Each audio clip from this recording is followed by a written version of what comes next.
آئیے آج ایک بہت پرانی زین کہانی کو سمجھتے ہیں جس کا عنوان ہے خالی پیالہ۔ یہ ایک بہت ہی سادہ سی کہانی ہے لیکن اس کے اندر ایک بہت گہرا سبق چھپا ہوا ہے۔ تو شروعات ایک سوال سے کرتے ہیں۔ ایک ایسا برتن جو پہلے سے ہی بھرا ہوا ہو، اس میں مزید کچھ کیسے ڈالا جا سکتا ہے؟ اور یہی سوال سمجھیں اس پوری کہانی کی جڑ ہے۔ تو کہانی کا پہلا حصہ ہمیں ایک ایسے دماغ سے ملواتا ہے جو ایک برتن کی طرح ہے، بالکل بھرا ہوا برتن۔ آئیے دیکھتے ہیں کیسے۔ بہت پہلے کی بات ہے۔ ایک گاؤں میں ایک بہت بڑا پروفیسر رہتا تھا۔ اس کے علم اور ذہانت کی شہرت دور دور تک پھیلی ہوئی تھی۔ مطلب اس کا دماغ علم کا ایک ایسا خزانہ تھا، ایک ایسا کنٹینر جو پہلے ہی بھرا ہوا تھا۔ سوچیں ذرا اس کے دماغ میں کیا کچھ تھا۔ بے شمار کتابیں، مشکل ترین نظریات، پکے اور مضبوط خیالات اور ایسے حقائق جنہیں وہ حتمی سمجھتا تھا۔ اس کے دماغ میں کسی نئی معلومات کے لیے کوئی جگہ بچی ہی نہیں تھی، بالکل بھی نہیں۔ اور اس بھرے ہوئے برتن پر غرور کا ایک ڈھکن بھی لگا ہوا تھا۔ یعنی اس کا علم ہی اس کا غرور بن گیا تھا، ایک ایسا ڈھکن جس نے ہر نئی چیز کا اندر آنے کا راستہ ہی روک رکھا تھا۔ لیکن مزے کی بات دیکھیں، یہ پروفیسر جس کا برتن پہلے ہی بھرا تھا، وہ اور بھی کچھ ڈھونڈ رہا تھا۔ وہ اپنے ذہن کے اس بھرے ہوئے برتن میں کچھ اور بھی شامل کرنا چاہتا تھا۔ پھر اسے پتہ چلا ایک بہت ہی سمجھدار زین ماسٹر کے بارے میں، جو پہاڑ کی چوٹی پر رہتے تھے اور کہتے تھے کہ انہیں زندگی کے گہرے راز معلوم ہیں۔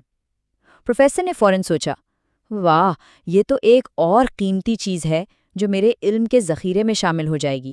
تو اس کا مقصد بالکل صاف تھا، اور علم حاصل کرنا ہے۔ اپنے پہلے سے بھرے ہوئے برتن میں کچھ اور ڈالنا ہے تاکہ وہ پہلے سے بھی زیادہ تیز ہو جائے۔ اور بس یہی سوچ کر وہ نکل پڑا پہاڑ کے اس مشکل سفر پر۔ یہ سفر صرف باہر کا نہیں تھا، یہ اس کے اندر کی ایک دوڑ بھی تھی، اپنے علم کو اور بڑھانے کی۔ تو اب کہانی اس موڑ پر آتی ہے جہاں سارا کھیل بدل جاتا ہے۔ یہ وہ لمحہ ہے جب پروفیسر کوکزین کی زین ماسٹر سے ملاقات ہوتی ہے اور چائے کی ایک چھوٹی سی رسم ایک بہت بڑا سبق بن جاتی ہے۔ پروفیسر صاحب جیسے ہی ماسٹر کے پاس پہنچے، انہوں نے فوراً اپنے علم کا بھرا ہوا برتن انڈیلنا شروع کر دیا۔ بتانے لگے کہ میں نے اتنی کتابیں پڑھی ہیں، میں تو ہر مسئلے کو ایسے سمجھتا ہوں جیسے کوئی کمپیوٹر کا کوڈ ہو۔ پروفیسر بس بولتا جا رہا تھا اور ماسٹر وہ بالکل خاموشی سے سن رہے تھے۔ پھر انہوں نے کچھ کہا نہیں، بس آرام سے ایک چائے کا پیالہ اٹھایا اور اس میں چائے ڈالنے لگے۔ ماسٹر چائے ڈالتے رہے اور دیکھتے ہی دیکھتے پیالہ اوپر تک بالکل کنارے تک بھر گیا۔ یہ وہ پوائنٹ تھا جہاں ظاہر ہے کسی کو بھی رک جانا چاہیے تھا، لیکن ماسٹر رکے نہیں۔ وہ اسی طرح چائے ڈالتے رہے جبکہ پیالے میں اب ایک قطرہ تک ڈالنے کی جگہ نہیں تھی۔ اور پھر وہی ہوا جو ہونا تھا، چائے اس بھرے ہوئے پیالے سے باہر چھلکنے لگی اور پوری میز پر بہنے لگی۔ اب بات صرف خیالی نہیں رہی تھی، یہ سب کچھ آنکھوں کے سامنے ہو رہا تھا۔ یہ دیکھتے ہی پروفیسر ایک دم گھبرا گیا اور چیخا، ارے رکیے، نظر نہیں آ رہا کیا؟ پیالہ تو بھر گیا ہے، اب اس میں ایک قطرہ بھی نہیں آئے گا۔ اور بس اسی لمحے سے کہانی کا سب سے اہم حصہ شروع ہوتا ہے۔ ماسٹر اب بتاتے ہیں کہ چائے ڈالنے کے اس چھوٹے سے کام کے پیچھے کتنا بڑا سبق چھپا تھا۔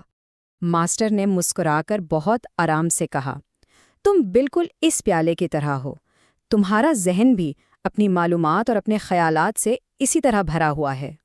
تو بات سیدھی سی ہے، دیکھیں جیسے بھرا ہوا کپ اور چائے نہیں لے سکتا، بالکل ویسے ہی ایک بھرا ہوا دماغ کوئی نئی بات، کوئی نیا علم قبول نہیں کر سکتا۔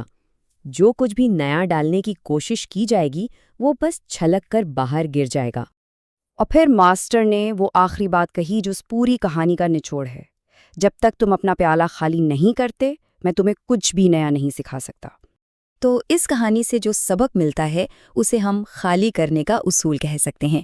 یعنی اگر سچ میں کچھ نیا سیکھنا ہے نا، تو پہلے اپنے دماغ کے برتن میں تھوڑی جگہ بنانی پڑتی ہے۔ یہ ماننا پڑتا ہے کہ مجھے سب پتہ ہے والا رویہ چھوڑنا ہوگا۔ تو آخر میں یہی سوال بچتا ہے کہ کیا واقعی کچھ نیا سیکھنے کے لیے اپنے ذہن کے پیالے کو پہلے خالی کرنا ضروری ہے؟